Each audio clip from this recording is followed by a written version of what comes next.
Eh bien bonjour à tous, aujourd'hui je vous retrouve non pas pour vous parler de production d'énergie électrique, mais pour vous faire part d'une de mes petites expérimentations que j'ai faites dernièrement, que je suis en train de faire sur la culture de pommes de terre.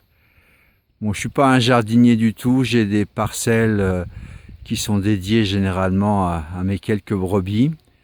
Et sur cette parcelle, j'ai décidé cette année de ne pas mettre les brebis, de laisser reposer le terrain une petite année pour que la végétation s'y enracine bien et permette au sol de se reposer. Donc j'ai eu l'idée d'essayer de cultiver des pommes de terre d'une autre manière sur cette parcelle, en essayant une technique que j'avais plus ou moins vue sur une vidéo sur internet, qui consistait à faire venir les pommes de terre sous de la paille, sous du paillage directement au sol. Bon, le terrain ici est assez pauvre, hein. Ce sont des terrains, des petites parcelles de culture qui ont permis de cultiver du seigle il y a des dizaines d'années. Ce sont des parcelles qui étaient faites en y faisant des murets de pierre. Ici c'est du granit. Et ce qu'on appelle des cultures en terrasse, en bancelle. Donc ce qui permettait d'avoir des petits coins qui soient à peu près plats, de façon à pouvoir cultiver et labourer à l'époque. L'avantage de mon coin, donc moi je suis à 1100 mètres d'altitude en Lozère, sur le versant sud du mont Lozère, c'est que on a pas mal d'eau.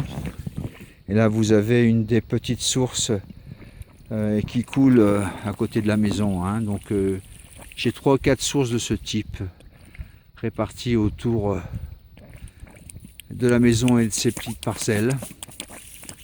Donc généralement on n'est pas en manque d'eau ici. J'avais 2 boules de foin qui dataient de 2 ans, qui avaient passé donc 2 ans dehors sous la flotte, la neige, les intempéries, donc qui étaient plus bonnes pour les brebis. Et j'ai décidé de les utiliser comme paillage ou comme je sais pas comment substrat, voilà, pour y cultiver des pommes de terre. Donc à même le sol, j'ai acheté 1,5 kg de semences de pommes de terre que j'ai déposé à même le sol tous les 30-40 cm et que j'ai recouvert d'une épaisse couche de vieux foin. Donc là vous voyez, il y a à peu près 2-3 couches de foin. Les pommes de terre sont en dessous, directement sur le sol, et recouvertes de ces 3 couches de foin. Quand je dis couche, c'est comme si c'était une boule de foin, je l'ai déroulée, et j'ai déroulé 3 fois les unes par-dessus les autres, ce qui fait que, on va dire qu'il y a 3 épaisseurs de bandes de foin. Et il y a à peu près un peu plus de 3 semaines que j'ai que j'ai posé et recouvert ces pommes de terre. Et là, je viens de m'apercevoir donc ce matin que ça commence à sortir. Voilà, donc j'ai des plants de pommes de terre qui apparaissent et qui ressortent du foin.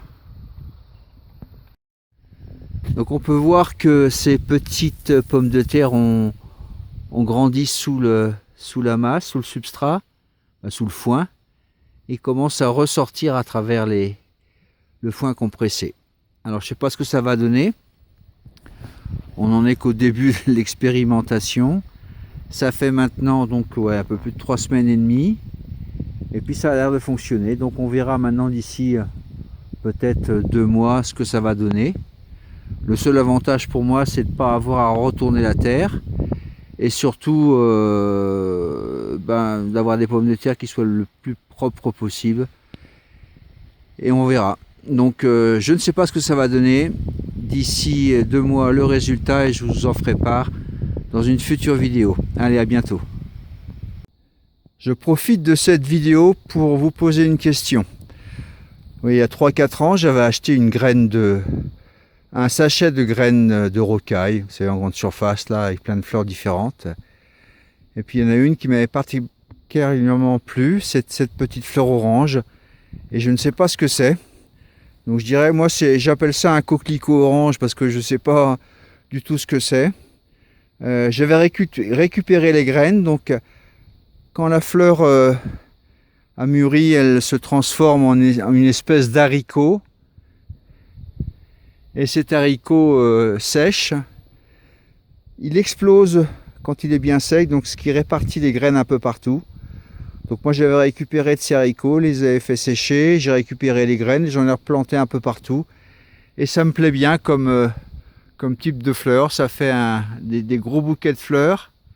Donc voilà, une petite fleur orange qui ressemble un peu à un coquelicot, je ne sais pas ce que c'est.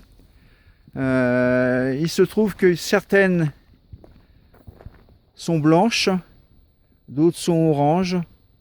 Voilà, donc à tous les fleurophiles, je pose la question, quelle est cette fleur ?